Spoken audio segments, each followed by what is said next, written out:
standing outside the old historic post office with Councilmember John Britton for this segment for Mayor and Council One-on-One. John, thanks for joining me. Good morning. How are you? Good, thank you. John, you wanted to talk a little bit about this project. It's a very important project that's moving along quite nicely. Can you tell us a little bit of background on it? Sure. This is, as you mentioned, the old post office, and what we plan to do is to move our police department into this building. And as you said, the plans are underway and moving along. It's important to save this building because it's historically significant. It's also right here in Town Center, which is a great location, a good reuse of this building. Well, I know that Director of Rec and Parks, Bert Hall, is inside. He's overseeing the whole project, and why don't we take a step inside and we can talk to him more about the project. That would be great. Let's do it. Okay. So, Mr. Hall, our Director of the Department of Parks and Recreation, can you explain part of the process in this renovation? Certainly. The building is going to be largely gutted with the exception of this space. We felt that this was a very important public space. It's the most beautiful part of the building. It contains the 1940 mural, which was a WPA project during the Depression, or coming out of the Depression.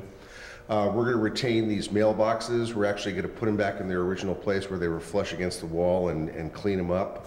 All of this marble is going to be cleaned up in here. We're going to tear out we're going to remove all these windows, which are filled with lead paint, and completely restore them and put them back. They're beautiful windows, as you can see, very tall and elegant, and lend a lot of light into this room. So this room, and actually the west and the north facades of the building, which are the most important facades in terms of the public seeing the building, are all going to be completely left intact except renovated fully.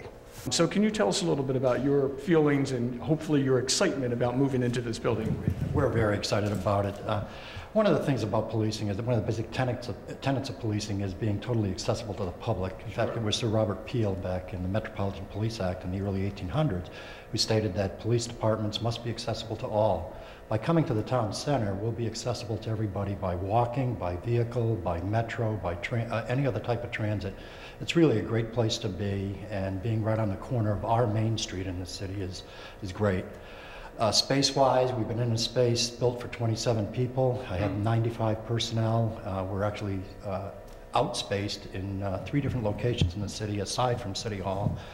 We'll actually have some interview rooms and some areas where people can actually work. We've converted bathrooms into offices in the old space. This will be just a great area for the normal working. We'll have a lobby area here that's just gorgeous, but off that will be a conference room that can be used by when we meet with our citizens about neighborhood watch or community meetings, we'll be able to come here. There's workspace for everyone. It's just, we're extraordinarily excited about it. The project is estimated to cost approximately $9.5 million, funded in part through a state bond bill and grant, as well as a FEMA grant. The construction period is anticipated to start in the spring and be completed by spring of 2012. Stay tuned to Rockville 11 for updates on this project.